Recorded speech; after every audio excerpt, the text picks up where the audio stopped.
This is Romo Dunze, and you're listening to the Ballsville Podcast.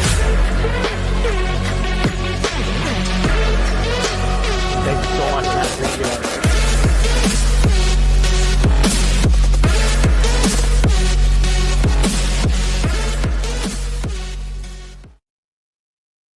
Yo, yo, yo, what is up, Ballsville Nation? Welcome to the bonus pod, live BestBall draft, baby. How you doing? But this is brought to you by the Ballsville game. Big payouts and great odds. What's up, Alex? How you doing? What's up, Shiny? Not much, my friend. My name is Trader Clem. If you guys aren't familiar with me, then you're living under a rock at this point. This is also our good buddy, El Presidente, Alex Francis. That Mr. Francis bit had us rolling, dude. Sarah had us rolling with it. Oh, that was so funny, right? Like that definitely was a good time last night. We had fun playing the Cats Away game. You know, that was a lot of fun. Yeah, for sure. So we have 4 people in here, and we have 5 people in the draft. So we got to assume everybody's just taking a piss and grabbing a beer or something. Yeah, we got a few more minutes. We started this 15 minutes earlier so that we could have a little time to talk a little strategy maybe and just go over a few things and give everybody a chance to get in here and in there at the same time before they have to worry about being on the clock. So, yeah, anybody else who wants to listen in on this that's not in this draft, you are welcome to listen in on this. If you're playing in any of the big games, this is going to be a pretty helpful little thing for you to see how not only do myself and Alex draft these leagues, but also get some insight into a lot of these other players because most of these guys here are in multiple leagues. I mean, Alex, I see maybe one guy, and that's Ziggy. Awesome. Welcome in, Ziggy, that I don't recognize. Everybody else, though, I know is a regular, pretty big regular. Ziggy's been in a couple of our leagues here and there. He's not too involved in any of our socials or Discord or anything, but he's been around. I've seen him in years prior, too. See, there you go. That's why you're El Presidente, because you know all. But that's awesome, though, Ziggy. Yeah, we try to do everybody their respects of getting to know them and stuff. That's why we invite you guys onto the pod to come and, tell us about yourself and how you got involved in your experience and whatnot. Absolutely. Sorry for cussing. One of our regs is always here. How you doing, Chris? Good to see you, dude. I'm glad that you're in on this one with us. So for you guys, so you guys know out there, we'll give you a quick rundown on who we got in this draft. We got Big Timers 420 sitting in the 1 spot. Sorry for cussing in the 2 hole. TB76 sitting in the 3 spot. Oh, this is going to be a good one. I wish Scott was here. Obsidian Fish is sitting in the 4 spot. Yeah. There's a newcomer. Welcome. There you go. Yeah, another newcomer. Welcome in, Obsidian. Alex sitting in the 5 spot right in front of me, which is really frustrating, by the way. Sitting at the 6 actually spot. My favorite spot. Right in the middle, dead center. And then you got Ziggy sitting in the 7 hole. Deegan Ethan in the 8 spot, and Short Stack 11 sitting in the 9 hole, followed up by GLC 20 in the 10th and final spot, sitting on the turn. So, Alex, you mentioned the 5 spot as your favorite spot. Do you have a second favorite spot that you like? Yeah, I think it's right around the 8 spot. When it comes back around, I think there's like a teardrop somewhere in there. And you start getting doubts at your receiver positions and stuff. So I like that spot too. Last year I didn't mind the middle of the draft. This year the middle of the draft just feels like a death sentence. Yeah, I'm with you, man. And these drafts, even though these are super flexes, with the fact that they're only a 10-man league, I don't find these drafts to be as quarterback front heavy as the 12-man leagues, especially a lot of the other superflex leagues that we operate through Ballsville. The quarterbacks seem to slide a little bit more in these drafts, and I've adjusted my strategy, especially this season specifically versus last season, to account for that, because you can get some really good quarterbacks late in these drafts if you just hang on for the right amount of time, but you also take the chance of missing out too. So, it's a delicate game you got to play, but you definitely do it right, and you can come away with a really, really solid roster. Yeah, it's a little bit different in 10 team. When we did the mini leagues, that was 12 team, and we saw a different approach for a lot of players. Yeah, and like you mentioned, you got the top 3, right? I mean, almost every person has like the top 3 quarterbacks in the super flex as the top 3 spots. Jamar Chase gets thrown in there from time to time, and the 12-man league I'm referencing here. But in these leagues, I definitely feel like I see Jamar Chase and even sometimes Justin Jefferson going ahead of 1 or 2 of those quarterbacks. And I don't hate it. I really don't. I think if I was sitting at the 1.1, even though I'm such a Josh Allen fan, I would take at least a few seconds to think about Jamar Chase at the 1.1. But at the 1.2, I've actually pulled the trigger on Jamar Chase at the 1.2 with Josh. He's the only one cutting into those top 3 quarterbacks. And if you're in those top 3 spots, you kind of feel obligated to take one of those 4 players. The reason I like the 5 is because if there's a chance that one of those 4 drop to the 5, then that's dope. But at the 5, I'm going to get like flexibility on what path I want to build, Yeah, absolutely. No, I definitely feel like there's a lot of, opportunity there for you to get a great roster. And then there's also a chance, if you really want to, you can stack that quarterback. And, there's certain ways that you can play the draft to end up, which I've done also, where you basically end up hurting a team so bad that by the end of the draft that at least there's 2 teams that you, barring any crazy injury scenarios, you should be able to just walk away from without a problem. And so you're basically in a 10-man league now at that point versus a 12-man or, 8-man versus a 10-man, however you want to look at it. My favorite part about all these drafts is that the people that we draft with are such good players that, you can kind of rest assured that your strategy is going to get busted at some point. Somebody's going to take your guys. What I noticed this year is that the people on the wings, on the left and the right side of the board, are not afraid to reach for their players because they see how these players that are winning leagues are coming from, a little bit of a ways from last year's ADP. So, you get bold when you have 24 people before your next pick, Yeah. And I mean, it's crazy. Like, do you feel like, this is a question for you that's just a random thought, but do you feel like the ADPs in Sleeper have not adjusted as fast as they did last season and are still dealing with like residual 2024 ADP situations in the list? Yeah. It almost feels like they're so bent on being more in depth with it that they just kind of postpone the delivery of it. And then, I know it's data from us and stuff, but with stat projections, players look at who doesn't sort by score, So yeah. if those aren't caught up, then your casual player is going to take that person at that point projection. Yeah, and there's gonna be people that aren't sitting up in the projection where they should be that didn't have a season last year or didn't, were on the up and coming towards the end of last year who are definitely being drafted higher that are slipping because their projection's still showing from based on their 2024, basic preseason 2024 at this point from last year's draft. And to me, I feel like there should be, and I'd give it like maybe a month or 2, or, maybe 3 if you really feel like you need to wait that long. But by now, for sure, before the summer really kicked off, there should have been an ADP update. Like basically wipe clean the previous seasons and only go with the last 2 months. And that's your ADP now. And then it builds from there. I don't think they did that. I think they still have previous year included in this current ADP list. And I hate that.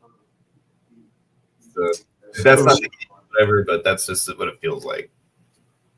So we have begun. Let's see how this plays out. Like we said, the first 4 picks are usually the same, and then it gets a little choppy, but not too much.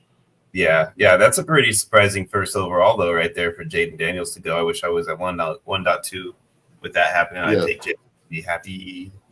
I shouldn't say that anyways, but what's his name? Sorry for cussing on the clock, and he's sitting here in the room right now commenting. So yeah, it's going to be tricky. He's tricky turn out to board talk.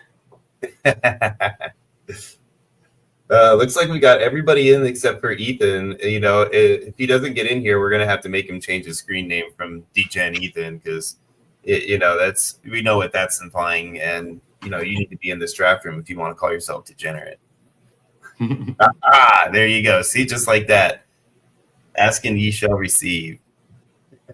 We have a full draft room, everybody. That's pretty awesome. Excellent. Yeah, well, these guys are the degenerates, so. Right? As are we sitting here talking about a draft that's going on right now, right? So there they go, top 3. Yep, that's right. All three of them are gone. So you got now. This is where you start to see the variations fall in. Well, usually this is one player specifically, and then you see the variation. But we'll see what Obsidian does because I'm not familiar with his draft strategy. So it'll be interesting to see his route he decides to go with. Let's see. So there's usually one of two guys right here. You know what I'm saying? There's usually not anybody other than one of these two guys. And I'm not trying to name names right now, like we talked about. We'll wait till he makes his move. But as far as I'm concerned, there's usually two players that I see go off the board at this point that are left on the board. Yeah, totally. And when it comes to me, there's one of those players I would take, and the other player I might not. So, yeah, I know exactly what you're saying. so there it is. So you get lucky, and you get the one that you was going to be. If Burrows would have fallen to me, I wouldn't have selected him. But because Chase is sitting in my lap, you can't go wrong with that pillar. Better odds of staying healthy. I don't hate you for that move at all. I really don't. And this is so I've been in this position so many times this year. It seems like usually it's not JJ on the board. Usually JJ's off the board for me at that point in time. But I've been in this position quite often, and I end up almost always going with Bijan over Jameer. I'm really, really tempted to take Jameer on here because I want to have at least some shares of him instead and not be so loaded into Bijan. But I really do have high hopes for Bijan this year. But I'm not going to take either one of them. I'm going to go with Justin Jefferson, baby. I hope I fooled all you guys out there listening to us right now. Those running backs. Oh, man. To me, though, JJ was never on the board in those decision-making times. So had JJ been on the board, I probably would have gone with him just like I did this time over both of them. But, I do like either one of those two running backs pretty close to equally. Here goes Hurts, and then look right out the gate. See, Ethan was ecstatic to have Bijan drop to him there. Yeah, see, he would have been the second option if Burrow was still on the board. I would feel obligated to take him, but I would pass for Bijan and just take their first running back off the board. Yeah, see, and that's one of the situations. Like I told you, you don't never want to be one guy on every team, right? Because if something happens and that guy, gets hurt or has a bad season or something. And he's on every single one or 90% of your teams, then you're going to be SOL pretty much, especially a first round pick. So I don't always like it to be the same guy over and over again. But it seems to have happened that it's just fallen in my lap every time and they keep having to take Bijan. I think the first two rounds that they're typically in different orders, but they are the same players that are going in top 24. And then the real variance starts to come early on in round 3. I feel like the end of round 2, we've seen a slight bit of variance out of those last 3 or 4 picks in that round coming up here, around here. Well, we'll see right now when we get to it's the top 20 actually, because 10 team. But when we get to the end of the second round right now, you tell me how many players you think are in the tier. I got you. I like that. I like that idea. That'll be fun. There's a player that I really hope will be here for me to take with this next pick, and if he's not here, then I have a good backup plan I think in place. But he's here, so I'm going to go ahead and take Ashton Janty off the board and take the first running back right now. Or that's not the first running back, sorry, the first rookie is what I meant to say. Yeah, that was pretty excellent. Yeah, I'm happy that he fell to me. I felt like that was something I did not anticipate. Yeah, I'm going to go ahead and take what I feel is more secure and go with my wide receiver 2 as a wide receiver 1 in my wide receiver 2 spot and take Nico off the board. I like that value there. I don't move at all, dude. I really don't. There was one other guy that I thought you might go with ahead of him, though, to be honest with you, and I'm still surprised that he hasn't gone yet. But I think this goes honestly right. So here we are at the end of this round. There's 1, 2, 3. There's 4 people here that I would take. He's still on the board now, so he didn't go yet. I'm surprised There's by that. 3 people that I would take. There's 3. There's one that I would definitely take over the others right now for sure. And that's not it, right? It's not it yet. Nope. All right, there's 2 people left in a tier. He's still on the board. There's 1 person left in the tier. There's 1 person left. I got a couple of people left in this tier right now, to be honest with you. I got one person. You got one person? I got two that I'm looking at right now that I think are there, and then one that's like maybe just outside of that tier. There it goes. is. There it is. Now, now we're finally. For me, we're out of a tier. This is where it gets choppy for everybody. Yeah, no, I get that. Like, I understand what you're saying there, but I still got one more guy myself that's in this tier. I'm not going to name any names, of course, but I do have one more guy that I like right now. Totally. So there's one guy. If he makes it to me, I will be obligated to take him, and I really won't hesitate. I guess. There he is. There he goes. That was my guy. Yeah, there he is. That was my guy. He's like a 0.5. He's like tier 2.5. Yeah, and then London was my guy who I felt like was just outside that tier. So like that. So those are the two guys that I had left, and so that's basically where I would say the break would be, which would be right about the end of a normal 12-man second round. You're only one pick off of that. I would have taken McCaffrey there if Nico wasn't on the board still. You would have taken McCaffrey. That was the guy you were targeting. Oh, I see. At 2.6. Okay. Really? See, I would have taken BTJ. I think right there, to be honest with you, over Christian.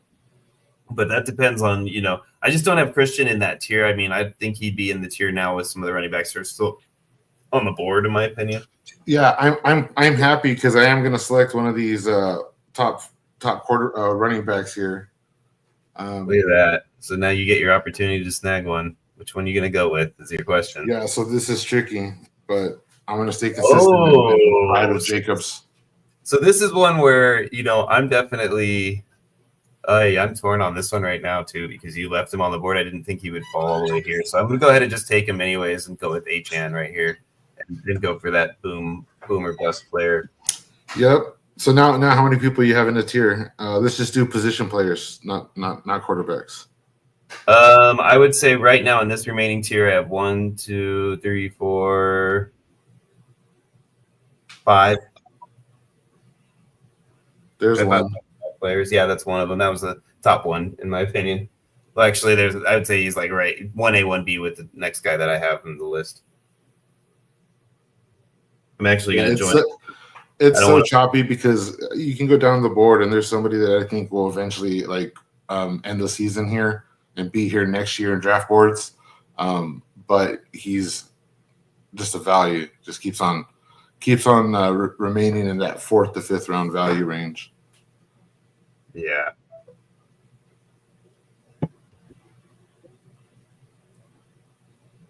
I just got a random call from Nevada State and like ... So it's like fun. Somebody called me yesterday, a telemarketer, and he was telling me that he needed me to tell him my full name, and I was like, well, what are you calling for? And he was like, no, you need to tell me your full name. And I was like, no, well, you need to tell me what you're calling for, who you are, and why you're calling. He's like, this is a recorded line. I need your name before I can tell you anything. And he legit, his next thing was, you first. I said, goodbye. Yeah. That's hilarious. Terrible. I like Bucky. I think Bucky would have been my next back off the board between him and then one other guy that I still like a lot that's out there. Actually, there's two guys that I kind of like a lot, but one of them more than the other. And then JSN coming off the board right there is another thing. See, I like that's another guy that I had up there with Lads. He was my 1B in the 1A scenario of that tier. And there's the other back. Talking about Marv? So there's my 5 guys basically off the board, with the exception of the one player that's in there I'll tell you about. I still got one guy left. But 4 of my 5 right there: Lad, Ducky, Jonathan, and Marvin. Yeah, there's one more. I think there's a guy that's going to have a phenomenal year, and then there's a guy that if he comes along, he's going to land in my lap, and I'm not going to complain about it. I'm just going to do it and then cross my fingers that I get value in the 5th. Yeah.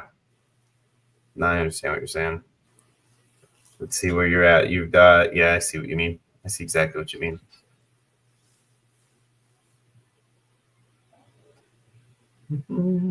Let's see what I mean though about these quarterbacks like not being nearly to get past those few guys. Oh, he just sniped the crap out of me. I was definitely aiming for that guy. Good job there, Ziggy, you son of a gun, you. All right. So now my draft strategy has got to shift slightly. So now what's my next move here? Yeah. All right, I think what I'm gonna do. 30 seconds. I don't know what I'm gonna do.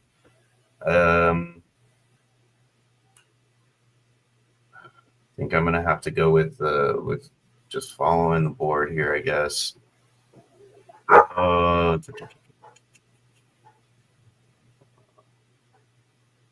Yeah. Yeah, and no, it gets a little bit tricky because there's players there that you're like, well, I'm gonna look dumb if I pass on this player and give somebody else that value. I think I'm gonna take my boy. I'm just gonna go homer pick and take my boy. Oh, damn. Okay, let's see. Was that did I just snipe you? Was that the guy you were aiming for? No. I was hoping one of these players would be gone so I wouldn't have to make the decision. But considering that I started my draft with Jamar Chase and Nico Collins, I'm gonna go ahead and take the scenario where Brees Hall's the guy they put the workload on. No, I see what you're saying. Yeah, I don't mind. I don't mind Brees Hall. I went for the higher ranked offense, and that's why I went that route. And if it wasn't Cook, it was going to be Wilson, which I'm assuming is your other guy. And you were deciding between him and Garrett. Yeah, that's what Wilson or Cook was where I was back and forth between. And I literally only went with Cook because I wanted to have the higher scoring offensive player on my team. See, he was the next guy off the board. So he was in a neutral position. He was definitely the choice for me. But considering the fact that I went wide receiver, and those guys are wide receiver ones in my book, so you build. For me, I like to build stalwarts, try to get some stalwarts at the position, and then kind of those are your every week starters. Then you gamble with like your flex and your wide receiver 3. Yeah. No, I totally agree with what you're talking about right now. So Terry is a guy that comes off the board, earlier than I anticipated he would be. I think his situation right now is like at its peak. Like he's getting drafted right at the height of where I think his height will take him. Well, it's hard to say. He didn't finish. What did he finish last year? It was like wide receiver 5-7, something like that. Yeah, he was great. I'm not hating on that. I just think that they've added more weapons to that offense, and with Jaden having another year under his belt, there's going to be a lot of a lot more spreading of the ball and things like that happening. So I don't think he's going to be hyper targeted like he was, as things went on last year. Hey, I'm going to give a shout out to my boy right now, Kevin. What's up, Kev? So Kevin is one of my oldest friends. This guy, when we were like young as shit, we used to play Call of Duty like in the late night. So we got to know each other and talked and all that stuff on the mics. We're badass too. And he rode with me, and I've known him since we were both youngins. So shout out, Kev. That's awesome. What's up, Kevin? How you doing, man? It's nice to have you here, brother. And now a telemarketer calls. Wow, this is timing right now. I wonder if they know like I'm live or something. They're like, I know this guy's got his phone in front of him. I can see it when he's talking about rejecting these calls. So this really happened. You take your shots on your stud players and hope that you get some value in the later rounds. One more pick, and I'll tell you who it is. Yeah, because you're about to go snagging him right now. Yeah. Yeah, I feel like there's a guy that I would like to have on my team that I think you're going to. I have nobody else in my queue. What's up, Shawnee? My draft neighbor. I have a feeling you're going to do what I think you're going to do.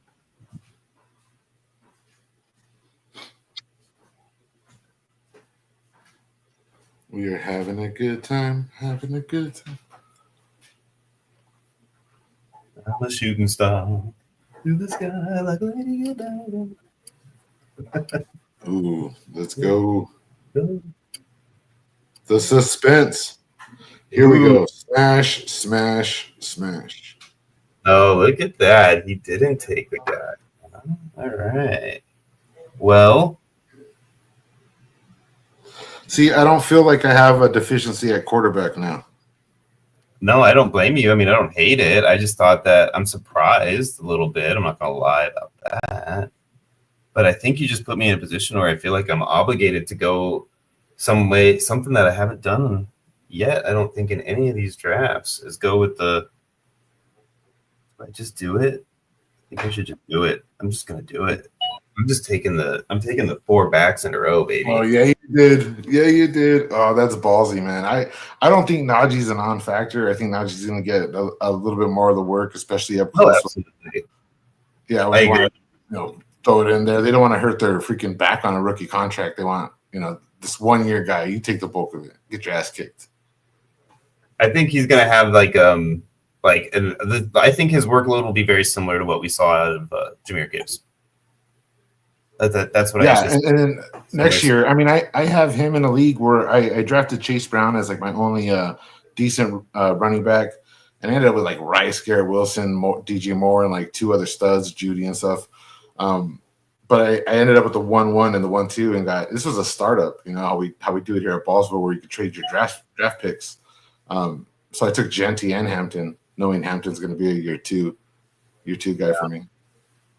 I like that Kittle pick right there. I almost went with Kittle initially because I like the idea of getting Kittle, but I just feel like that if you don't get one of the top 2 tight ends, then it's like at this point, like I don't know if they're that much better than a guy like Kincaid who's dropping all the way down to like a 15,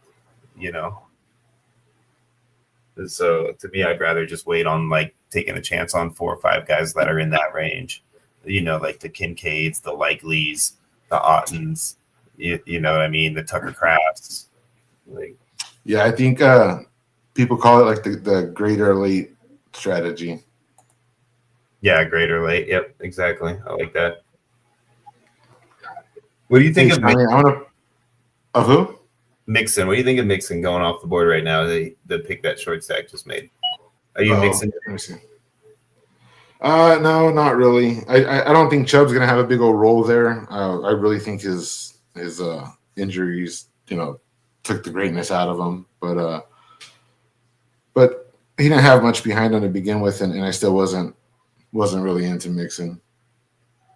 Yeah, I see what you're saying. I mean, I'm not that I would be like the biggest Mixon guy in the world. I just think the offensive situation that he's in is enticing, I guess is a good way. I do think that's where he should have gone though. In this range at the end of the 5th. Yeah, totally. Yeah, that sounds about right. Looking at the running backs that are still on the board, I mean, there's a couple that you might want to roll the dice on and stuff, but nobody's going to have a base production like Mixon's going to have in this round. Yeah, I'm disappointed that Adams just went off the board because I was kind of hoping that he might fall back to me and take him so that I could have that second wide receiver spot filled by him. But there's a lot of good guys on the board still. Don't get me wrong. I wouldn't be upset about taking some of the guys that I've still left out there. But, I definitely he was one of my targets I was hoping for. So good move there, GLC, jacking him from me like that because he wasn't going to come back to you. See, that's what I'm saying, though. If you're on the wings, I mean, GLC, you can tell us if you're doing it or not. But if you're on the wings at that 12 position, you have, 19 players before you get your next pick. So you have to reach if you're going to reach. So we're finding out who their players in each round are. Yep. There goes Alvin. I like the Alvin Kamara pick there. I think he's the guy who's dropping because of the team around him. But every time the team's been bad and he's the only thing that they have on that team, he just is like a hog, man. He gets all the work. So I have 2 people in my queue. Okay, I'm good to go. It'll be one of these 2. Yeah, I'm kind of between these 2 guys right now, too, and I'm back and forth between both of them. But I think I know which route I'm going to go.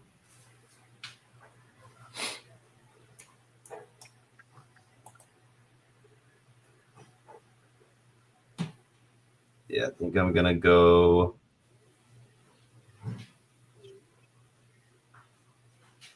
Man, do I really want that guy? Or 15 seconds. I'm going with the better offense. There was another guy that I was between him and another guy, and I decided to go with him because I like the offense situation better. So I have both of these players on top of my list, but due to the positional scarcity of running back, I feel obligated to go running back. So I'm going to go ahead and just take Mr. Chuba because I think he's going to be I think he'll have security in that foundation with upside. I like that. I like that move too, to be honest with you, because I do feel like, especially since the way that I kind of attack the RB position with the 4 in a row, and they've been going off the board, pretty consistently. There's a couple of teams that are RB less, and those guys right now are probably a little squeamish because there's not really much left on the board as far as like a good top back for one, and then the depth aspect of the running back position is dwindling fast. Hey, I just realized somebody's looking at this draft board and screaming, "You would have 4 quarterbacks by now." What are you doing?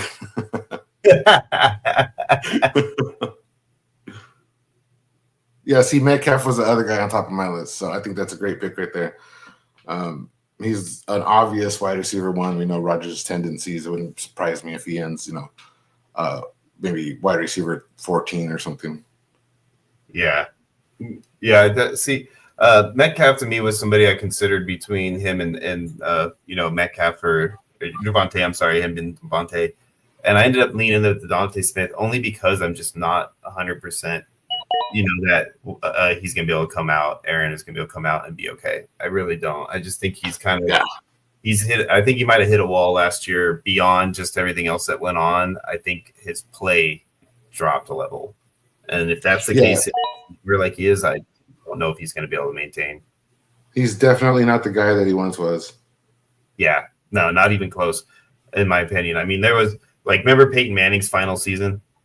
Remember how bad his shoulder was and how horrible his throwing. I mean, he couldn't throw the ball more than 25 yards. It felt like, and it was just definitely you were watching the rest of the team carry him because they loved him so much, and that was really the only reason that I think that team was able to stay successful. Because they all were willing to play around his limitations to the best of their abilities, knowing that the guy was the same player. I don't think Aaron has that kind of love coming from his teammates. No, absolutely not. He did get the signing done a little earlier than I thought he would, because you know how he likes to drag things on. I thought this would last up until preseason or something, to be honest, training camp. That's funny. No, I totally agree with you. He could have easily just waited it out another 2 weeks. So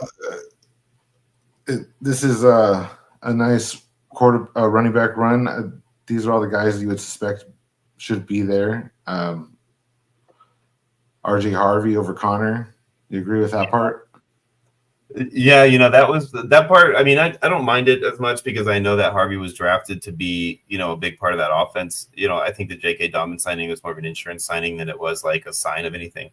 But I think there's some other players on the board that I probably would have taken over it. I think what happened is both of them got kind of cornered into the running back world because of the way the board fell. So they ended up having no choice but to snag their best options at running back in their mind. So I can't say that I hate it. It's just not maybe the 4 I would have chosen. Totally. There's one other guy that I might have snuck in over one of those 4 guys. I like Walker a lot. He's definitely high on my list. But, I like Connor also. But I think, the other 2, I could have maybe taken one more guy over both of those guys. I would. I was going to go Walker if Huber wasn't there. So it was between those 2. I'm not quite sure where I would put Judkins at the moment, but that looks appropriate. I think I'm a little lower on Kamara. I think that team's going to be a disaster, and I think there's going to be nothing for him to play for. Yeah, I mean, I don't hate your take on that. I mean, it's just not. Here's the biggest deal of the draft. So not only do I not feel insecure at quarterback with Justin Herbert on my team, but knowing that I got Caleb Williams here, now I feel like I'm in the upper echelon when it comes to quarterback power. It's a little earlier than I would like to take a second quarterback, but now I feel confident in that position. I really don't care who my third quarterback is. If I lose one of these guys, my season's probably going to be over anyway. Now I got to just make my positional run. Yeah, I see what you're saying. I don't hate it. I mean, I think I would have taken – there's a different guy on the board that I probably would have taken with your team setup, and I'm wondering if I should just go ahead and take him now. But I don't feel like I really need to, so I'm not going to yet. I'm going to go ahead and stick with my original thought process on who I was going to take. And let's go ahead and take him now. So you got Justin Jefferson, Devontae Smith, and George Pickens as your receivers. You have Ashton Genty, Devon A. Chain, James Cook, and Amarion Hampton at running back. So your team is already built with its entire flex filled out and everything. Yeah, exactly. I don't have, the only thing missing is my running back, or I mean, my quarterback and my tight end at this point. I think everything else, if you look right here, you can kind of see it that I've got goal here with the exception. So now we have Ziggy up with Hertz, and he takes his second quarterback with Prescott, who I think has the potential to be a quarterback one as well this season. Yeah. I was hoping he would drop back around to me because I wanted to get the stack with him and Pickens. I'm not gonna lie, that was part of the reasons of taking Pickens. So that hurt a little bit that he went literally the next pick. Kyron Williams and Travion Henderson at running back. That seems pretty solid too. Nakua McConkey, a wide receiver. I also have 2 wide receivers, and that's how my team is built. Superiority at tight end with Kittle, who could be the tight end one. There's definitely a path for that. And Hurts and Prescott, man, I think that's an impressive build. It might be one of my favorites. Yeah, it's a good team. I like it. He's done a great job so far. I definitely think it's got a potential to be a good team on this league. I don't see a whole lot of bad teams really. It's going to be a tough season. I feel like so far these guys are all good. 10 team. Everyone's going to have a beautiful starting. First 10 rounds. Everyone's going to be happy with it. I can't wait till we get to the sleepers. I hope my phone battery lasts for that. Yeah, that's going to be a one. So Degen Ethan, our friend, has Bijan Robinson, Bucky Irving, and Alvin Kamara as his 3 running backs. Pretty cool. Amon St. Brown, Tyreek Hill. Tyreek Hill's a wild card.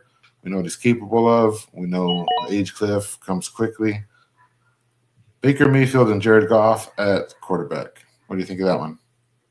I like his team. I think he did a pretty good job there. I like that he stacked those running backs early, but snagged a good receiver still along the way. So I definitely think he did well there. I probably would have waited slightly more on Baker, but if he likes Baker and he wanted to make sure he got him, there was a lot of picks coming after him where I could have seen somebody taking Baker before it came back around. So I can't hate it if he liked him that much. I think his next pick is going to be pretty important coming up. Yeah, absolutely. There's a specific direction I think I would go if I was him, and I have a feeling he might go that direction if it happens for him that way, which is something I might have considered myself if I'd have gone just a different route than I chose to go with this one. Route that I think he's doing. Let's skip short stack and go to GLC real quick. GLC just picked. He picked his 4th running back. He's got Gibbs and Barkley, superiority, Montgomery, and Keyshawn Johnson, right? Caleb Johnson. And that's pretty solid. Three wide receivers, JSN, Marvin Harrison, Devontae Adams. Those all could be, top 20 receivers. And he's got Kyler Murray to stack with Marv. What do you think of that one? Good team. We've got some good players so far. I like to see the stack that he got with Harrison and Murray. That was a stack that I liked for him. Harrison was a guy that I liked a lot. I said he was right up there with Lab McConkey in my opinion, and he fell 4 picks later, so that was a pretty good snack for him, I feel like. Yeah, that is pretty solid. That's a great value there. I think Devontae Adams is going to be pretty excellent in the best ball format when you get like that first. So in my philosophy, older receivers like him and Thielen and stuff, they kind of surge at the beginning of the season. They know the routes, they know how to get open, and then they just lose stamina because their body starts breaking down after the first handful of weeks. Yeah, I've got to get ready to make a pick. I'm going to short stack. I'm going to go ahead and go with a little bit of a reach here for you. So you guys are probably going to laugh at this pick right here, maybe as a reach, but I want to do it because I really want to have that stack for the best receiver in the NFL. So I am taking the J4 stack. I'm going to call it JJ to JJ. Go ahead and break down short stack's roster here while I make this pick. Short stack's sitting there. His first pick was CeeDee Lamb, followed up right around the turn by Brock Bowers. Followed that up with a Bo Nix. So he took some young players there, the 2 second-year players right out the gate. Jonathan Taylor and Joe Mixon filled in his running back room with the next 2 picks, followed up by Cortland Sutton, Brock Purdy, and Jameson Williams to follow it out. So it's got a pretty solid core so far. Is there anything that stands out to you? I think Cortland Sutton's finally being priced appropriately. He's always been a value in drafts, and he started off the year way back there as wide receiver 3, and now it looks like he's wide receiver, maybe teens or early 20s. I don't feel like counting. Pretty solid roster. I mean, like I said, everybody's gonna look good. He recovered nicely from taking Bowers. So you didn't let Jimbo scare you away from Godwin, huh? You went ahead and took him anyway. No, not at all. Because right now we're playing best ball. We have opportunities to make mistakes, and if I make a mistake on Godwin, we can recover for that in the later rounds, especially at the wide receiver 3 spot. But if he hits and he can return to form, even in the back half of the season, like that's going to propel me in those later weeks. So I'll take the risk.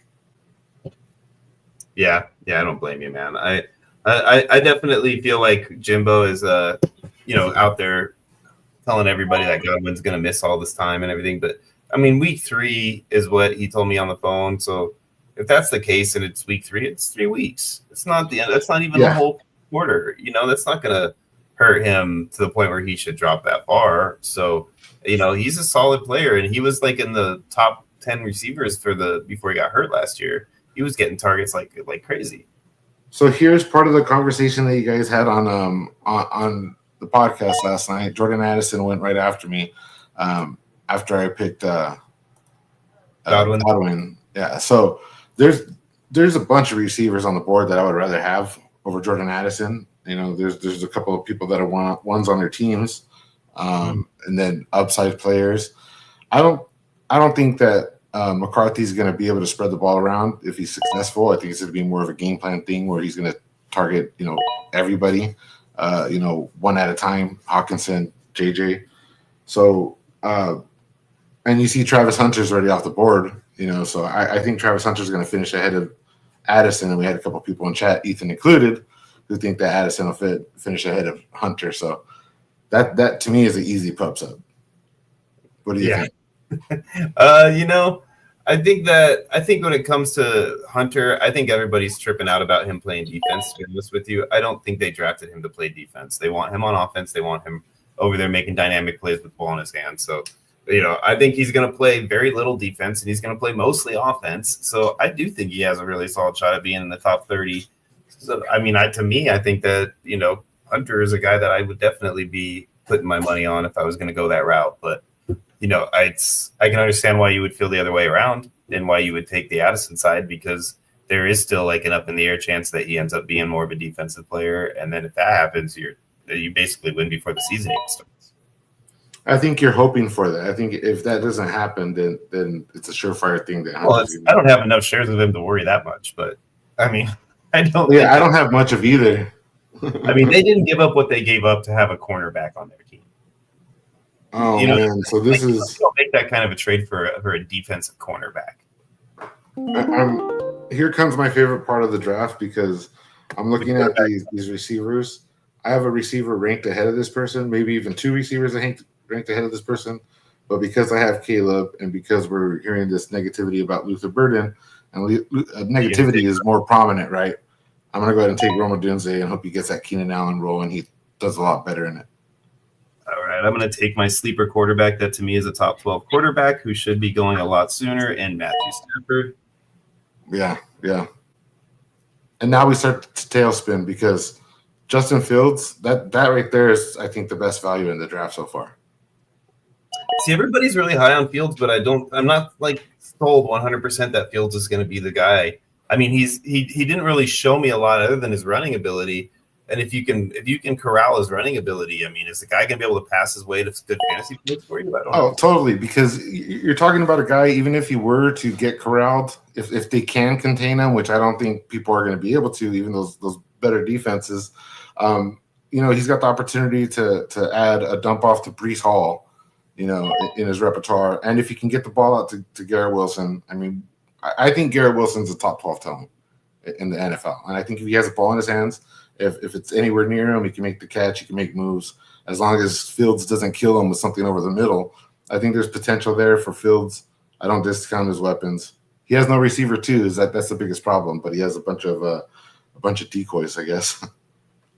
A bunch of decoys. That's funny. Yeah, no, I mean, I'm not hating on it. I just, like I said, man, I don't know, dude. I don't think Fields is like that great of a quarterback. I think he's getting overhyped. Like over Love, I wouldn't take him over Love. I would take him. I would definitely take May and Lawrence over him. Those were actually my two targets that went back to back. Good job, big time, is taking my boys like that. I was eyeballing the crap out of them the whole time, and then he took them both. Someone appreciates your stack there, Shawnee. Oh, hey, thanks, Kev. You must be a fan of the Vikings, huh? I don't think Ita is like. I think that's going to be a really solid connection. Those two guys. Oh, there goes Penix too. So I was going to target one of those three quarterbacks as a third guy potentially, or a second guy before those two went, and then now a third guy, and then Penix goes. So that's where you take the chance, man. When you play the game of waiting, I probably should have snagged one of my guys before Pickens and went with the quarterback in that position there. But I was going to take CJ, which to me, for you, I think I might have taken CJ Stroud over Caleb Williams solely because you had the Nico stack. Yeah, that's a good point. It's probably something that I would have looked at in hindsight. Yeah, I was thinking about you. That's what I thought you were going to take when you were talking about getting ready to make that pick. I assumed it was Stroud. Unfortunately, I have a lot of Stroud in Dynasty, so I'm kind of stuck to the guy for the season because I'm not going to sell him at this point. But there is, I know he's throwing at practice, but he did come in with a shoulder injury, and I think he had something lingering last season. So if that's going to be the issue, and he's not going to be able to get something repaired or cleaned up, and he's just going to kind of play through it, then it's going to be a testament to his grit. And does the kid have it? We don't know, so kind of veering away a little bit. I do like Caleb over Stroud this year. Yeah. I think Waddle going where he went. I agree with you. Sorry for cussing. I do think Waddle going where he went was a good pick at that point in the draft. I think that's solid. Same thing with Olave, even though I know the offense and everything like you talked about. I do think Olave is a steal at this point in the draft. I'm going to go ahead and take another quarterback here, and I'm going to take the one for the Dolphins and hope that he doesn't get a kick. Yeah, I think 2 is a great value. Everybody's scared because of the injury, but we don't predict injury, right? Yeah, exactly. And at this point in the game, I feel like it's necessary.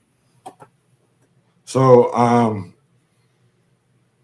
there's definitely a nice wide receiver run that occurs in these later rounds, and you get players like Waddle and is he off the board? Yeah, Juwan Jennings, Calvin Ridley, guys like that are a great value. But I think this is where the value is at running back. So I'm going to take my 4. I'm going to take Tony Pollard, and now I feel like I don't have to look. I don't have to scratch for running backs for the next few rounds. I'll let you guys, get these quote unquote. Well, not me. I don't have to worry about shit. I got 4 solid ass backs on my team. Yeah. But see, in my eyes, running back pool is the first to dry up, and then you're just hoping that there's injury, which there always is, but you'll be waiting weeks for that to occur. So. Yeah, which is why I would take guys like Bijan over guys like Justin Jefferson potentially. When I was joking around earlier about it, it wasn't like 100% joke. Yeah. I would definitely consider it because of what you just talked about. And I've attacked the running back position early in a lot of these drafts solely for that exact reason that you mentioned. Yeah, RB security is the first to fall off, I think. And if you have a stalwart and you can go without, like, if you take Bijan and Gibbs at the turn, which a lot of people were able to get away with when we started these drafts a couple months ago, you can book every other position just nonstop until you get to these later rounds, because if those guys go down to injury, your season's going to be ruined anyways. You're losing your first and second pick. So I think it's like, sure, grab like Algier and somebody in the later round, but you really don't have to stress it. Yeah, no, I totally agree with what you're saying. I mean, I always like to get at least one more back in there too, because I don't want to just throw away. If one of them goes down and the other one can carry you still, if you have a decent second back, or third, I should say, back at this point. But it's like a first backup, I should say. So that's always something I like to do. But if I can get 3 solid ones early in the draft, a lot of times I will pass up on more. I went with the Hampton pick this time around because I was just wanting to try a little something. But it's normally right there. I would have taken another receiver at that point, and it probably would have ended up being like Devontae if I really sat down and took the time to look at the pick. Let's why don't you go ahead and talk about big time this team here and tell me what stands out to you.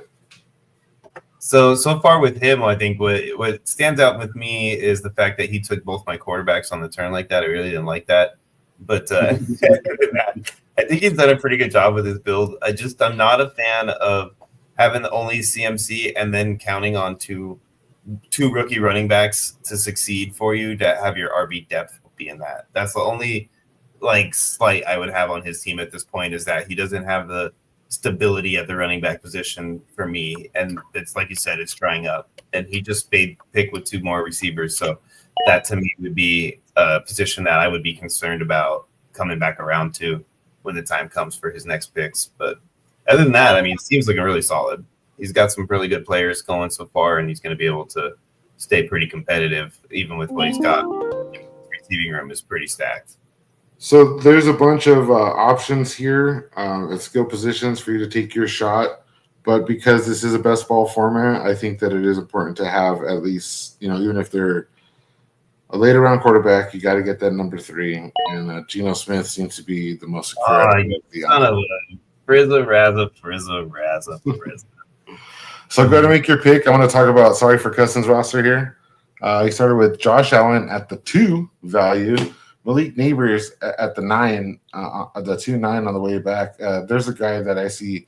I pointed out, actually, one of the podcasts, I pointed out when these drafts started that he was going as early as 1-6, taking over CeeDee Lamb and stuff like that, taking over quarterbacks, taking over running backs.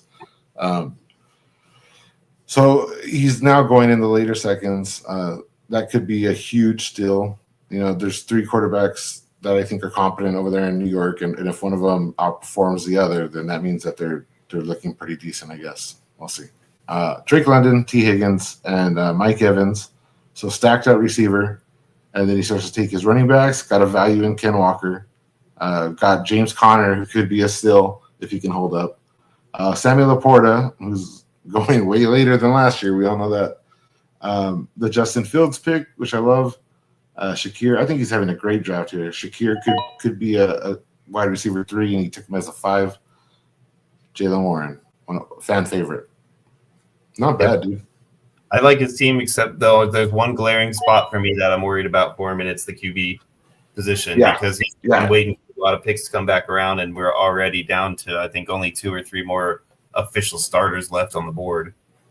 And like you said, Fields, when he's on the field, he's a top 10 quarterback, but he is volatile.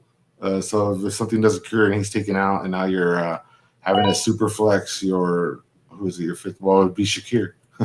Ooh, there's a guy that I thought I was hoping would roll back around to me was Najee, and short stack ruined that for me. So thanks for that short stack. I thought we were friends.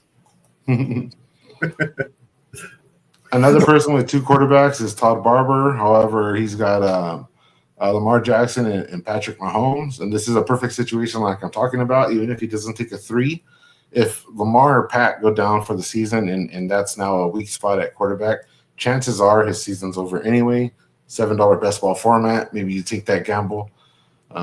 Derrick Henry, another gamble. Chase Brown, DJ Moore, Ted McMillan. What's that, Henry? Yeah, a gamble though. I don't know. He's a gamble every year, and he just keeps winning. Zay Flowers, Aaron Jones, another risky player. That's why somebody else is so popular. Calvin Ridley, BARDJ. Ridley still, Jacoby still, and Tyrone Tracy. It depends on what you think about that Giants running back. I like Tracy. I just don't like the offense that he's on. I probably would have taken Najee or something over Tracy right there personally. But I think where I would have done, the only thing I would have done the same thing, like I said, for the other team was I would have probably, instead of Jacoby Myers or Tyrone, whichever one of those 2, I would have gone for a quarterback and taken a 3rd quarterback at that point, like Geno. Geno would have been the perfect guy to take for him right there to back up the opportunity in case, like you said, one of those 2 goes down. At least he's got a guy that can still be okay, still to compete, And you're totally. So, what do you think of Kelsey going ahead of Jonnu Smith and Jonnu Smith going as early as he is? Well, Johnny's still on the board. No, he's not. He just went. Oh, no, he's not. Oh, I got to refresh this. I'm almost on the clock. My battery's dying, so I'm closing the draft out. Yeah, I don't know. Kelsey could be a value. I heard he's looking slimmer, right? He lost like 25 pounds. Yeah, I guess. I mean, I don't know. I'm just to me. I think I'm going to take a guy that I'm really surprised is. I wouldn't say surprised, but I just think somebody that should have gone ahead of Golden. I think Reed is in best ball form, better player than Golden. Huge upside play as your wide receiver 4. And I'm going to go ahead and take what I see as one of the bigger values in drafts. I don't know why this guy's being faded. I know everybody's high on Likely, but Mark Andrews. I mean, how much has changed? I was eyeballing him as my potential pick as well, and I was kind of like, again, it's just like, do I want to take him, or do I feel like he's that much better than a K. Dot now, where I can just wait, Now, let's look at my roster real quick, because there's a chance that I'm not deficient at tight end if Andrews returns to form. He's going to be beating himself up over that drop last year. Yeah.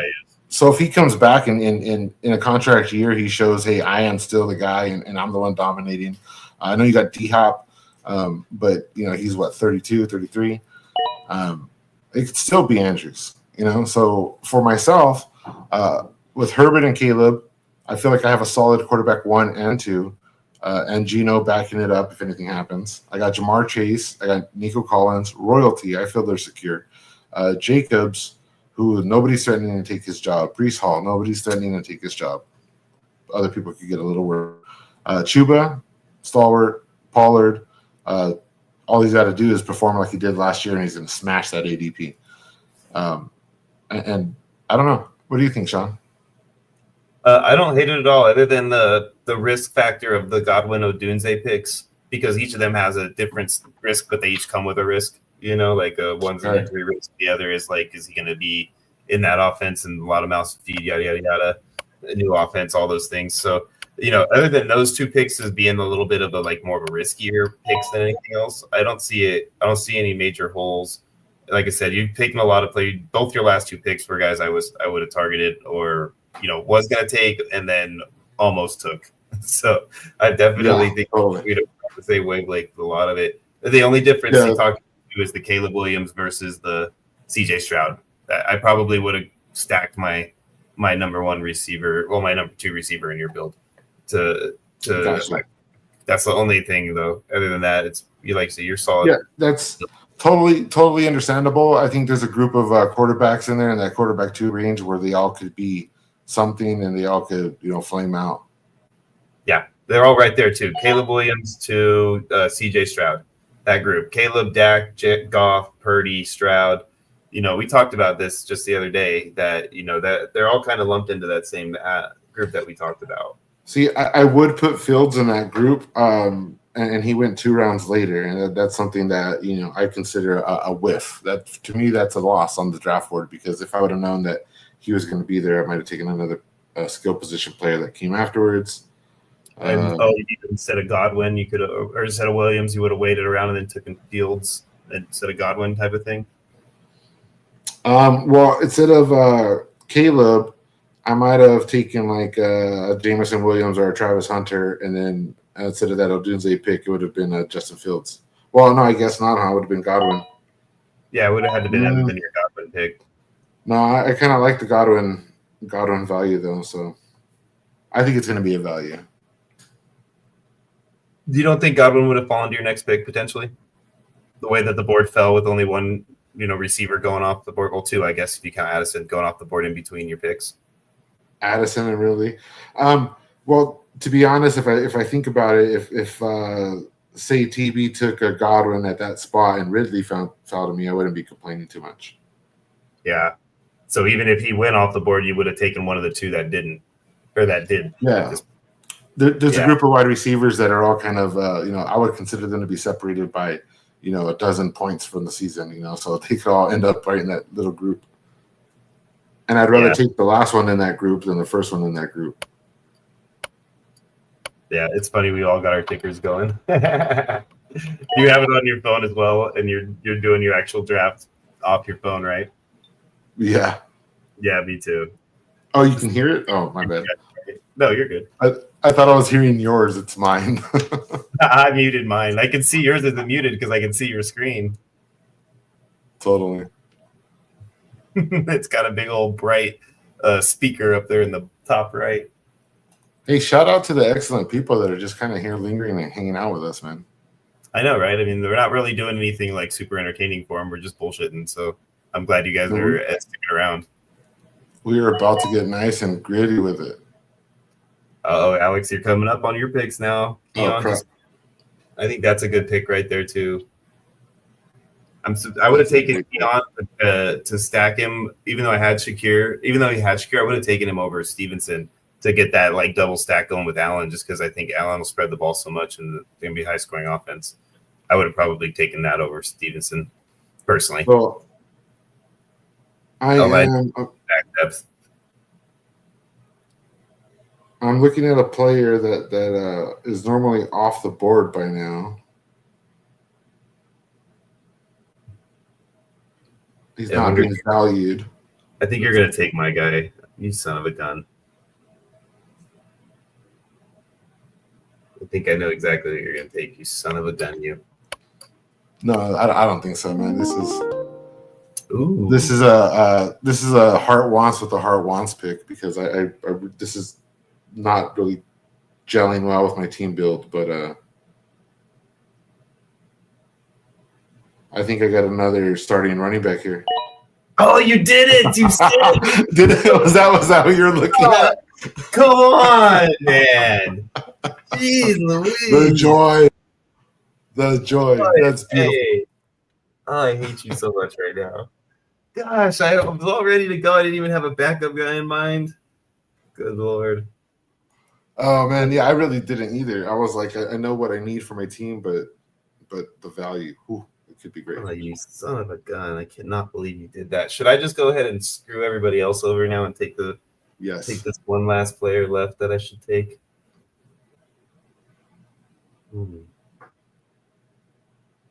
No, you know what I think I'm going to do is I'm going to take a guy that I think the value is good to get him right now because he still could be the wide receiver one if he gets his shit together. So I'm taking Ayuk. Yeah, that's not a bad pick. I saw he was on the board still, and he could be at back half of the season, but all he's got to do is come in and gain 80% of his form, and he's going to be the wide receiver one there. Yeah, and I just don't think – I know that everybody loves Jawan Jennings and stuff, but I don't see the talent in Jawan Jennings that you see in Ayuk. I think he's like a hard worker, but he's not like an overly talented guy, you know? It's a great point because you're looking at what should be a hierarchy of wide receivers in San Francisco has now become such an even playing field because you have what should be the elite talent in Ayuk, but he's injured.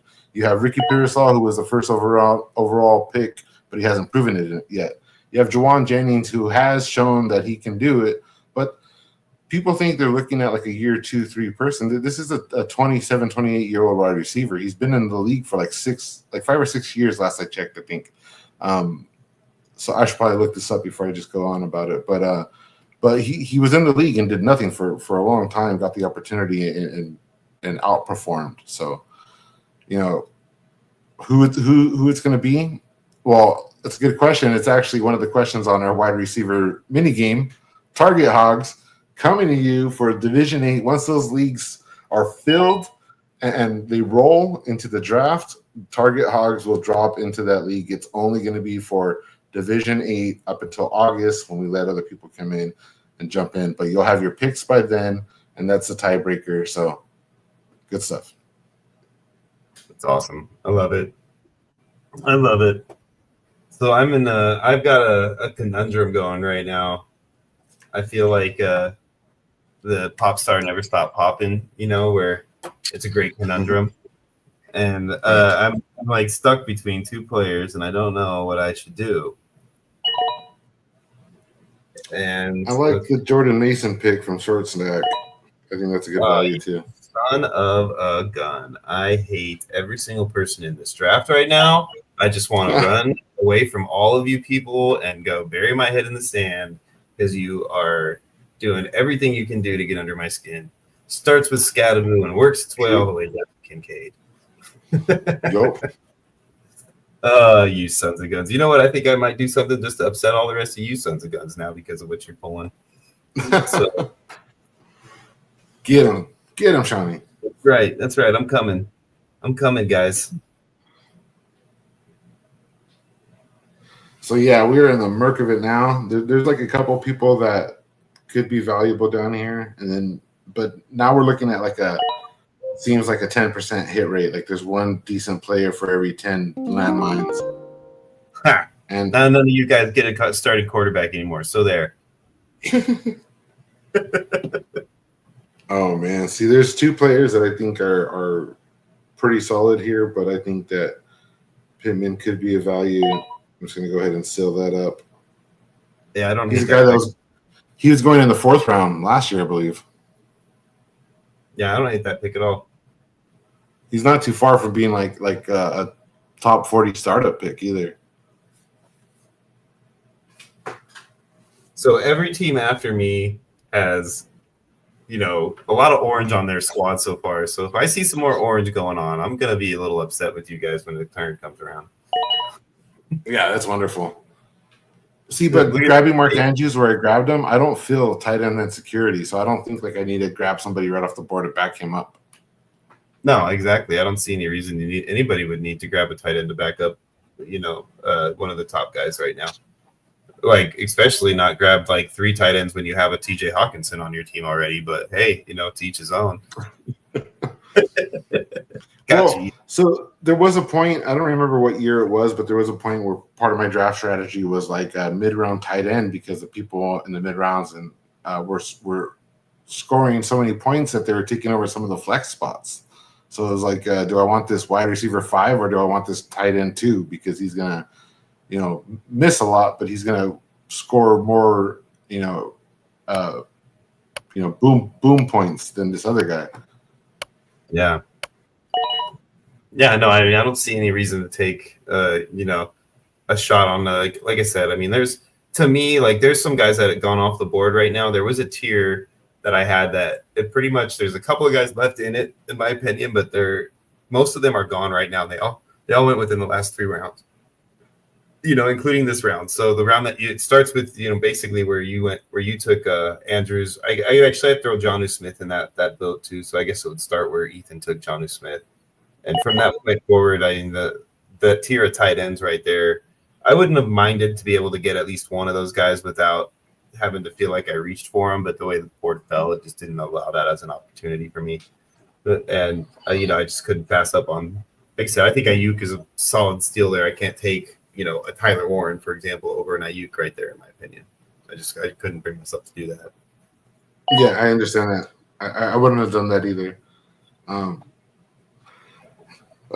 Tyler Warren feels like another wild card. I obviously, him and Pittman, I don't think they're both going to succeed. I think it's even more likely that it's going to be Pittman and Downs getting the ball than the rookie tight end, especially the way that the Colts offense looks right now. I'm sure they're going to need somebody in there that's going to, help hold the line while, these quarterbacks run circles. Yeah. I can't believe Pitts went finally. Pitts usually drops farther than that even. I'm surprised that he went this early. I would have considered him if he was there. I mean, yeah, he's okay. I don't want to put myself in that position again with that guy. He's done it to me every year, and I'm tired of it.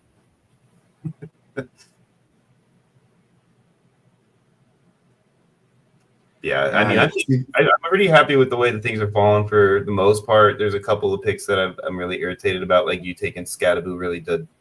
That one got me in the crawl pretty good. But other than that, I'd say I'm pretty happy with where things are falling so far. Yeah, so now we started getting to the point where I'm looking at people and the players that they're picking, and I'm seeing like their approach and kind of giving props where props are due because somebody like the person that took Jordan Mason, like that's a great value right there. It's a great spot to take a shot on your guy. Could pan out, could work for you. And then we have a bunch of picks that you go like, well, does that really help in your roster? Like you mentioned, taking a third tight end when you have Hawkinson and Jonnu. Like, I don't know if that's necessary. Ferguson might be a value. What are the odds? They have Pickens now. Pickens could eat into his targets most likely. So yeah. This is where the strategy comes in, and this is where you start to give respect to people who do their homework. Yeah, exactly. I mean, like I just think that there's a certain approach that you probably want to take for the most part a lot of times, and sometimes it seems like these guys will stray from their approach or their original thought because they get a little freaked out, and maybe like that third tight end is like that. Oh, Warren, Kraft, Kincaid. Oh my gosh, I got to take another tight end. So right here, I'm glad that Kyle Pitts went, and I'm glad that Rachaad White went because I think Rachaad White's a value, and I would have taken him if he was still here. Just because of that Are you running gonna back room. You're gonna take Jimbo's guy, aren't you? No, I'm gonna take a guy that is another wild card, but if there's a chance he hits and he can stack with my QB1, I'll go ahead and play the ADP game and take the guy. Hey, I like that pick for you. I do. I'm gonna take. Thank you. I'm gonna take the guy that he's not the guy I would have taken there. I'm playing the ADP game and hope that this person comes back. I appreciate that since I got Igbuka out of it. I'm okay with that move. Now I thought about that. I thought you would. I really did. I thought you were going to take him.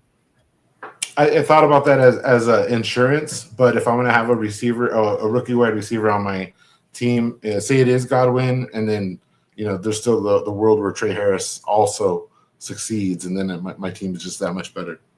Yeah, no, especially if you have Godwin. I'm not a fan of stacking two receivers on the same wide receiver core on my team. I wouldn't want to put like a Brandon Ayuk and a Ricky Pearsall on the same team, just because they're going to rob each other, and there's not enough love to go around for both of them to be successful most weeks. Like you might have 1 week or two during this season where they both score a touchdown or two and do well for you, but it's usually not going to be that way for the most part. Absolutely. And coming off the board for Ziggy. I like Jaden Higgins. Value was there for Goddard. I just don't know why he would go for a third tight end at that point and not try to get another quarterback. I guess there isn't any more quarterbacks on the board for him, but he is too. Oh, he's going to have to start taking shots at some point. You got to start taking shots at quarterbacks that you think that might have an opportunity to start in the year. Yeah, exactly. Like you got to take. Well, you got to take like. So he's got Dak. I might consider like a Joe Milton down the road for sure, because Joe Milton I think will for sure be their backup in Dallas. And that's my guy, short stack. Colin, you got me, dude. That was the one I hope made it back. You were hoping Bateman came back to you? Yes, totally. So I rode with Trey Harris because I have Herbert, but if I didn't have Herbert in a neutral position, my receivers there would have been Bateman, Jaden Higgins, and then Trey Harris. So I was taking the gamble that Bateman made it back. So you got me, buddy. Malarkey. I'll say it again, malarkey. That's funny. There's a guy that I like. I got two guys in mind right now, and I have a feeling that neither one of them will make it back to me. If they both make it to me, I don't think that there's a chance in the hell that I'm going to get both of them. One of them is going to get gone before I can have a chance to take them both. If not even one of them before I have a chance to get my first guy. I've only got 4 picks left on the board. I think one of them might go within these next 4 picks. One specifically. The other guy, I think I'm safe for sure on the next 4 picks. But one guy I think has got a pretty good shot at getting taken ahead of my pick. So we'll see what happens here. But these guys, so far, these guys have done some things that have shocked me. These 4 guys in a row here. So as far as the team build goes, I like yours. You have Justin Jefferson, Devontae, and George Pickens. They're not the receivers that I would have picked, but you back them up with excellent picks in the later rounds with Jaden Reed, Brandon Ayuk, and Emeka. I think that's a solid core right there. There's plenty of opportunities to succeed at wide receiver. You're stout at running back with A-Chain and Genty, James Cook, and Omarion Hampton. And you recovered your quarterback. So this is what I wanted to point out is that you recovered your quarterbacks in the later round. You got McCarthy, Stafford, Tua, Darnold, and I don't believe that you're deficient at quarterback either. So pretty solid team build. One guy left in my queue. I'm going to go and take him around early because I don't want anybody else to have him. J.K. Dobbins from the Denver Broncos. Come join the roster. There you go. There you go. Oh, there goes one of my targets for my next pick, which, it's not the one specifically I was targeting, but that's one of the guys I would have been happy with as an option. So that's one guy gone. That's not, I don't like that. We'll see how the rest of these little picks go here. This is where I think one of my guys is going to go, though. I think this is the move that he's going to take with my man. It's okay though. If he does, then I'm okay with it because I've got a backup plan. Unless you screw it up again. I might. I like my build too. I do only have one tight end, but I have 1, 2, 3, 4, 5, 6 running backs. I have royalty at the top of wide receiver and 4 more wide receivers, so 6 total. Solid build. Ooh, I like that pick. I think that's a steal right there. Hollywood Brown going where he's going, especially in a best ball. Did he have Pat Mahomes too? Yeah, see, look at that. He stacked him with Pat too. That's a great move for him. Joe Flacco. How do you think that receiving core is going to go with Rice and Worthy? What do you think their roles are going to be? Wow, 3 tight ends in a row for him. Big time is going crazy with the tight end picks. Oh, look at that. He took Flacco and Sanders back to back to lock in that Cleveland quarterback. That's what happens when you guys start screwing around and let me take 5 quarterbacks like that and take the last guy off the board that's your starter. You guys are stuck having to take Joe Flacco in the 16th round. Now he did that just to spite me, you son of a gun. I know you did that, Todd, just to hurt my feelings. All right, so if you guys are going to leave him for me, I can't believe that Todd didn't take this guy, but I guess if you guys are going to leave him there for me, I'll take Isaiah Likely. Look at the tight end run. Right? Oh, my God. I would have targeted either Otten, Ertz. I like the Brenton Strange one. He always slips past my mind, and every time he goes, I'm like, oh, yeah, fuck, I forgot about that guy. But I like that pick for you. So I would have taken them. Pat Fryermuth I mentioned I liked a lot. So yeah, that run of tight ends that happened right there was pretty frustrating considering. I think I would say it's going to be Hunter Henry, Pat Fryermuth, Kate Allen, Brenton Strange, Gesicki, and Hurts in that order. Yeah, I think I definitely I should have taken the tight end there instead of Benson, but I was really scared that Todd was going to try to stack him with or not Todd, I'm sorry, Chris was going to stack him with Connor to get that handcuff set up, and I did not want him to do that. I like your likely pick better than Brent Strange, but I already have Mark Andrews, so if Mark Andrews gets hurt and it's likely, then what good does that do to my team? I still only have 1 tight end. Hey, look, Short Stack just took the other 1,000-yard receiver for the Buccaneers.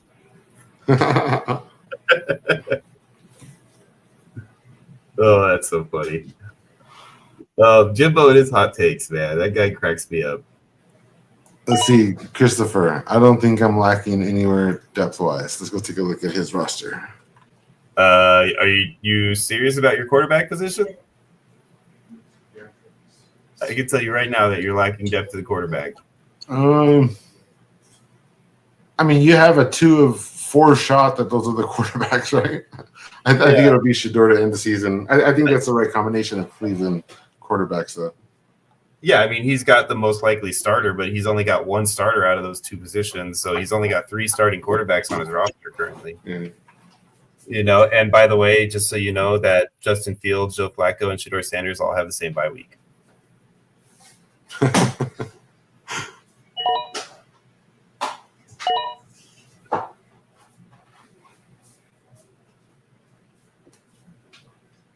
I'm only bitter because you guys took all my tight ends.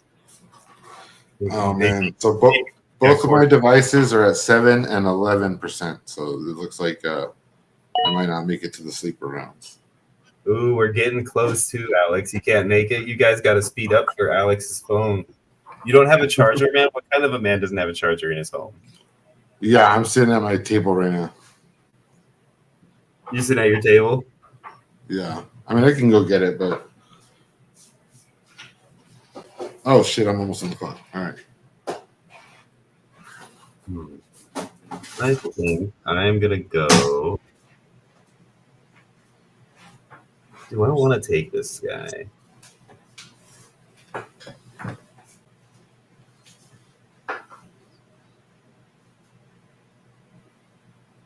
I think I'm going to go ahead and just take him now just to make sure I get him because he's a sleeper of mine that the way that everybody's playing, I want to go ahead and get him. I like. I see. So I might have waited for Concord to come back around and taking him as a third.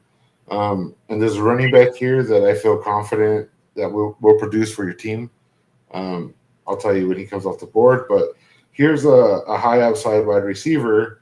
I took Trey Harris, but I want to go ahead and take Quentin Johnson here just to back him up and guarantee that I do have the wide receiver too for my quarterback. I almost did that just to snipe you. I literally he's probably gonna want to try to double stack his quarterback. I should take him right now. But then I was like, nah, I need to take my tight end. If I keep taking around, so he takes another tight end, I'm gonna be butthurt. Because I felt like Chig was the last of a tier on the tight end realm. Yeah, I agree. After that, you're just kind of crossing fingers. Yeah. There's one more guy that I'd like to get. Potentially, a couple of guys that I wouldn't mind getting, but there's nobody that I'm like, I felt like I really wanted to have for sure other than Chig. So I figured let me just go for it now. But that's like he said, I'm teasing him about his quarterbacks, but I have no depth at tight end now because of my play. So we'll see how that works out. Yeah, same here. I'm relying on Mark Andrews. He says quarterbacks. I don't think J.J. McCarthy or Matthew Stafford are going to be mid, just so you know, Brady. But I do appreciate the candor. So I have a positional need as well, a tight end, obviously, if you're looking at my roster. But there's a player on the board. If he makes it around, I'm probably going to have to pick him. Yeah, I feel like I know who you're talking about, and I think you're going to snipe me if you do that. But it's okay if you do, because I'm not going to anticipate that it'll be there anyway, so I'll let you do that. I know who I would take if I was you, but that's maybe that's just because I'm hoping for my guys there still. That's why I like these 26 round drafts, because you literally pick all your sleepers. There goes one of my that's the tight end that I thought I could wait at least one more round and then come back to get. I guess he really wanted to make sure his tight end was good, huh? 4 tight ends. Yeah, I guess so. I don't know. I'm at the point right now where I would, if I want to throw a dart at a tight end 3, it's going to be a long shot. I'm not even worried about that now. Yeah, I'm going to push it back to a few more rounds now after this guy goes. I don't mind Mason Taylor because I think he is a good target for that sleeper target, but I think it was just a little early as well. It's not bad, but now you're talking about Justin Fields, supporting Garrett Wilson, getting his rushing in and dumping off to Breece Hall, and then also utilizing the middle of the field, which is his weakest part of the field, I would assume, based off watching him play. That guy cannot make a precision throw. Yeah, he's not great at throwing it. The deeper the throw, the harder the worse it gets. You know what I'm saying? The further away from the quarterback, the worse the throw usually ends up being. There's a guy here that I want to take, but I don't think I should take. I don't think I should take him. Mine is almost to me.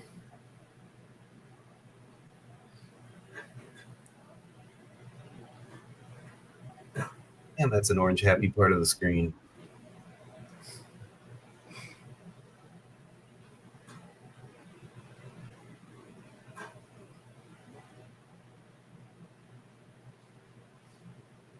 Mm-hmm. I think I know who I'm taking. Into the gritty. Yeah, I think I know who I'm taking if he falls to me.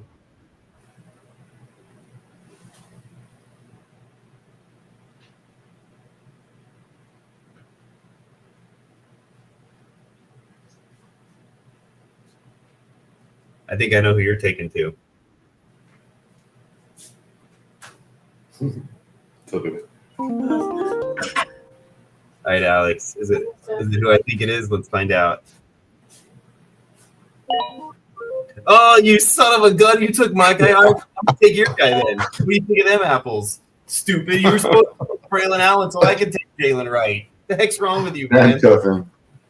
I'll be right back. Man, that's screwed up. You see how he did that and then bounced on us? What the hell? The hell's wrong with this guy? Coming in here, taking my handcuff like that. You don't even need no handcuff from Miami. What's he doing? He's got Breece Hall. He's supposed to handcuff Breece Hall. Good Lord, man. I swear this guy, I think he did that just to get me riled up. Does that, and then bounces and leaves you guys with the wrath of Sean. You're still muted there, big guy. Mr. Francis. No. Mr. Francis. How's that? Yeah, you're back. Okay, cool. No, I think there's a better chance that you lose your running back than I lose mine. That's why I went ahead and took your handcuff too. Well, I thought you might appreciate it. Like it's traded, and he's like third string back on a team when season starts. I like the Roschon Johnson pick in New York because of it. I like each and every one of Short Stack's picks going all the way back to Najee. I'm not a fan of Bryce Young, but all these picks seem like great value and the players that I would have taken. I think I like his picks. I'm not 100% sold on a couple of his guys, but they're not terrible where he got them. So I don't hate it, you know. I like the upside for Tillman, McMillan. You called that one out. I know you like Ray Davis, and Roschon could be. He's definitely the two over there in Chicago. Yeah, I think he's got to steal in Kincaid. I really do think Kincaid's going to step up this year and be in the top, like maybe 8 or so in the tight end position. So I was really hoping to get him. Yeah, I know he broke your heart with that one. I mean, I would have considered him too. I think he's going to be a value, definitely. Well, he forced me to break the other heart because I took Shuck in the spot I was going to take Kincaid. So if he doesn't do that to me and I get to take Kincaid, then everybody else can have a shot at Shuck. You know, but no, he had to go and screw it up. And I like to push the crap downhill. So here he goes again. Let's see. Jalen Noel. That's another decent pick, I feel like. Not bad. In the 20th round, and you don't hurt. Can't hurt, right? Nope. One guy that I'm going to take right here that I really like right now. And he just went, screw you, Ethan. Yeah. As I said that, I'm looking at him. I look up, and there he goes. Oh, man. So I'm stoked because I got 3 people in my queue that I was hoping made it back to me, and now I know I'm going to get one of them. Right. Nope. Well, here's what I'm going to do is I'm going to go ahead and do something that I always like to do when I take Sam Darnold is take Jalen Bell route. So I'm going to go ahead and get him now. I think that's a great pick. I think he's going to have a shot at that position by week. I don't know. When's their bye week? Week 8. Yeah, I think after week 9 when they're not doing so well, he'll come in and the fans will call for it. And you know how that 12th man in Seattle can influence the game. So this player, Jatavion Sanders, I saw a headline that said that he's looking like a specimen. Oh, you butthead. That was my guy I thought would be able to just sit and wait for. You son of a gun. God, there's a big jumble of wide receiver 2s in Carolina, and the one consistent is going to be Jatavion. So we'll see how that works. Yeah, I was going to grab him. I should have just taken Jalen and maybe waited around to get Jalen. I did have Milroe in my queue, though. So, yeah, maybe you wouldn't have got back to me, too. Who knows? Who cares? I'm upset with you. That's 3 in a row that you've done it to me with. That's what we get, man. We're back to back. This is good times. Oh, man. All right, I think I know where I'm going to go with my next pick.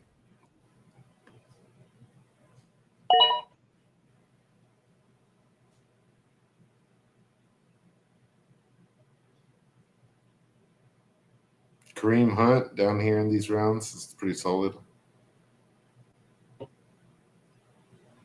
Yeah, I don't think that's a bad move at that point. I like the Sampson pick too because I do have a feeling that he's gonna get play there, and there's a chance that him and Judkins end up in like a D'Angelo Williams, Jonathan Stewart kind of scenario. So I don't hate that pick at all at that point.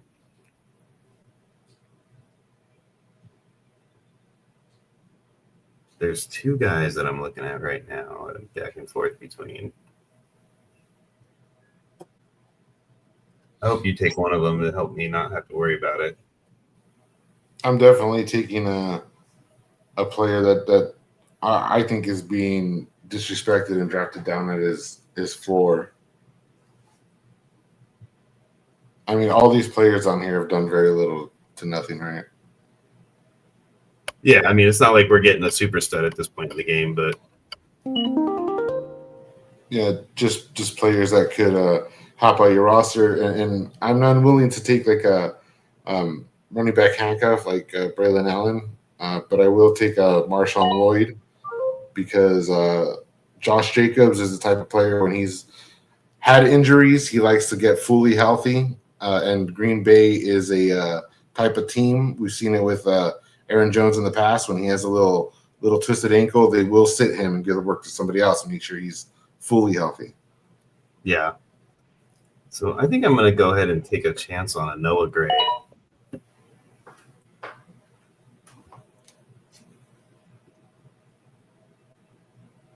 I think Noah Gray has a shot at being a big piece of that offense still because I really don't think Kelsey's coming back because he wants to be the super stud guy like he was before. I think he's just coming back so that he can make another run at a Super Bowl and not have that bad taste in his mouth from the Super Bowl last year. So to say that same player and get those targets, no. And if he does it, then the next one up is going to be Noah Gray. Yeah, that whole core of pass catchers is going to be pretty interesting over there in Kansas City. And the running back is going to be, a mid at best, So it's going to be. I think it's going to be a heavy passing season for Pat. I considered Cole Kmet and Noah Gray. Actually, those are the two that I was going back and forth between. So yeah, those are actually the last two in my queue for tight ends. Yeah, I've got one more that I wouldn't mind taking, but I don't want to take him yet. I can wait on him, I think. Totally. Oh, the good stuff. Good. Oh, never mind. I guess I can't wait on him. I'm telling you, man, our players are sharp. These people that are in these leagues, dude. My favorite part. So you played in leagues, and I've been in leagues where people will do anything to win, right? So I've been in the game for a while where I have enough championships. I have a pretty solid history of winning. I had a really high success rate before last year. And winning's not everything. The competition to me is something that I value more than winning the league. And these guys, you guys all keep it entertaining. Not me. I want to win. Fuck that shit. And I don't blame you. I've been there before, but I've also been what I consider to be at the pinnacle where you make like 9 out of your 12 championships and take home half of those prizes and stuff. So What do you think about Keenan Allen? Do you think he's going to end up signing somewhere soon, or? Oh, certainly. I think so. Just a matter of where. Maybe he goes to the Jets and goes and beats the two over there.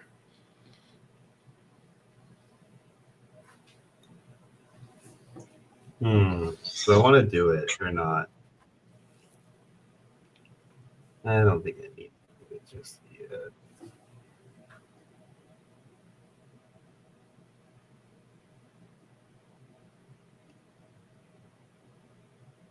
You know what I think I'm going to do?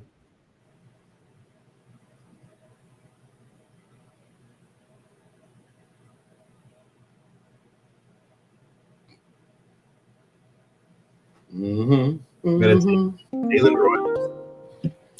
That's tight. There's players on the board down here that are so like for sleepers, I can pick a bunch of different running backs, receivers, and stuff, but I don't think I'm weak at that position. I think my weakness is tight end, so I'll pick my tight end sleepers. So Ben Sanaa is a guy that I think can, if we know Zach Ertz is a dinosaur, he gets the opportunity in that high-powered offense, and then he could be something. No, I like that. I like Sanaa a lot too as a pick. I don't think that was a bad move at all. I think it was a bad move for me, but it wasn't a bad move for you. Wait, so you think it's a good pick?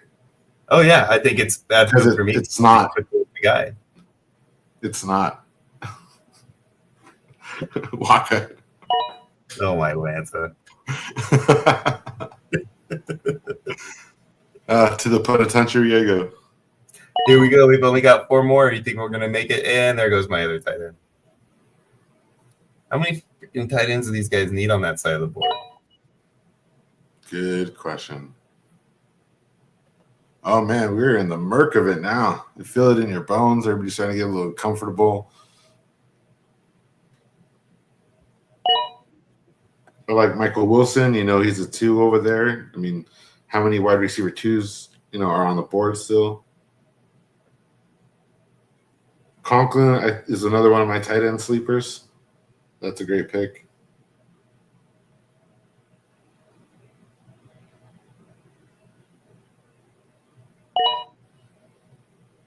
Oh, look at Fannin coming off the board. Jeez Louise.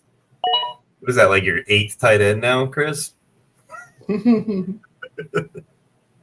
who doesn't like a good tight end? You know what I'm saying? Yes. Oh, jeez Louise. Good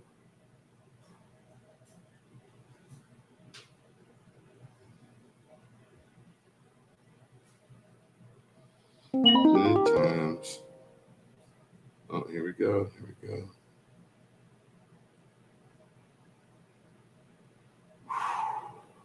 What you gonna do? I'm going to go ahead and take a player that other people are high on. There is a chance that he cuts in. I know they moved up to get Jarquez Hunter. If that's a McVay guy and he sees something in him that's not in Kyron. I mean, Kyron did take a dip in efficiency last year. I know that for sure. I think he fumbled in the playoff too, right? Yeah, he fumbled. He fumbled at a point that was really important for the team, and he had, I think, 5 fumbles or something in the season that a lot of people were really upset about. So that's like the one knock that a lot of people have on him, is that he was a fumbleitis guy, and they think that he's one fumble away from not getting the lion's share of carries anymore, and blah blah blah. I don't agree with it, but that's what I've been hearing. He's a player. I have him one place, and I am in fact looking to convert him into a receiver of equal tier. If I could pair Kyron in a second and get Drake London, I would do that. Yeah.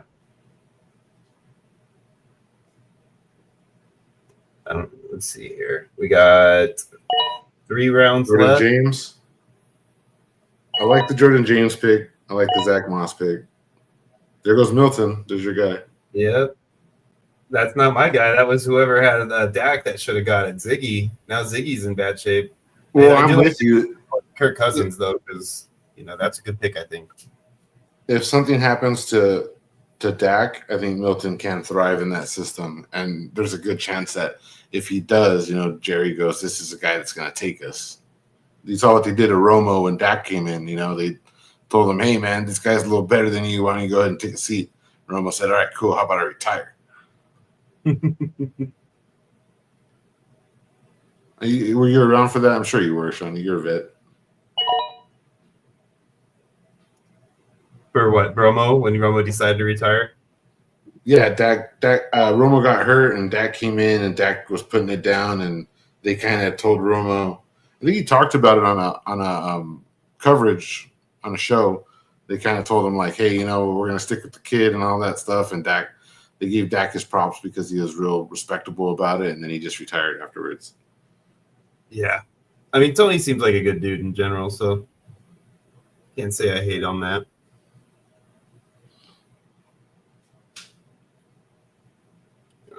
Should I just go ahead and do it?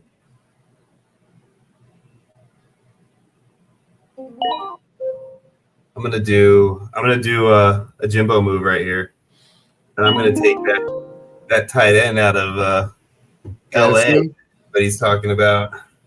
I'm going to take a player that went on a run where he scored 26, 16, and 11 points for 3 games straight, and he has the potential to be the 2 in his offense. Our good old friend, Mr. Dirty Garbage. That's funny. All about upside here. Yep. Took his QB back up. Yep.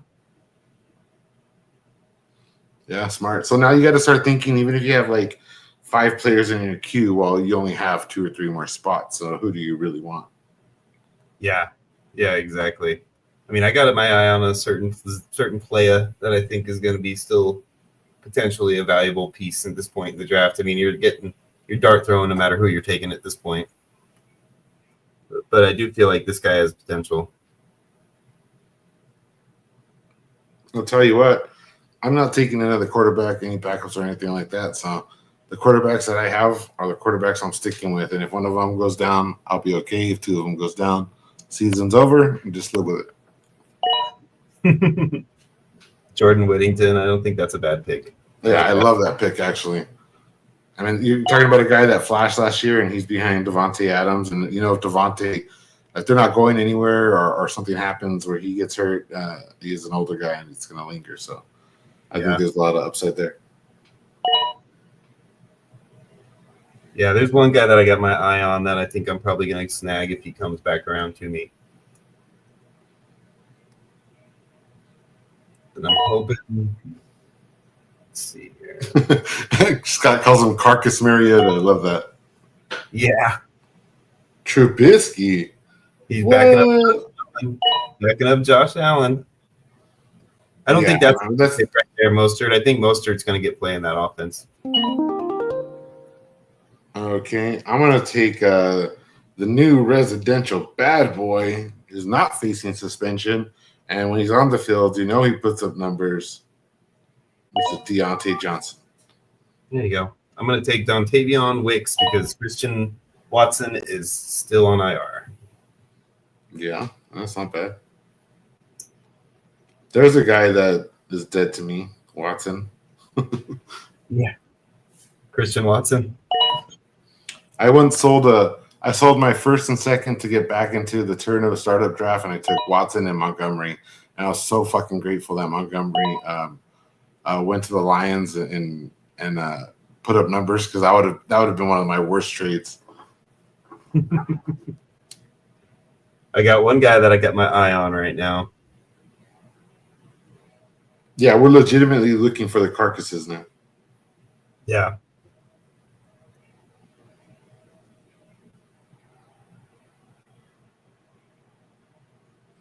Good show. Shawnee, it was nice to get on here and drive with you and kind of just hang out and button down. Yeah, you too, man. It was a lot of fun. Definitely excited about this draft. I think everybody did a great job in this draft. You can tell by how angry I got. So it's definitely a lot of fun, man. I'm glad we did this. We're about to finish this up. You guys are going to be all done here in a few minutes. A couple of you are already done. On, Ethan's on his last pick here, and we're going to roll our way on through. So there goes the guy that I was targeting. Good Lord. Even in the last round, get by without getting hurt. I think Woody Marks' hope got diminished with Chubb signing, and I think Chubb will take that 2 spot behind Mixon.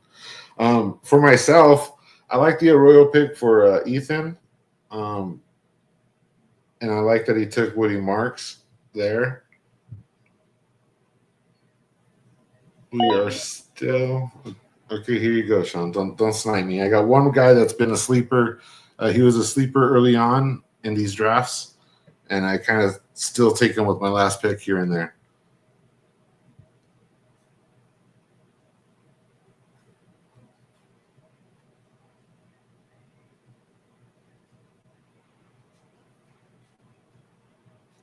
Take your pick and tell me who you left on your queue.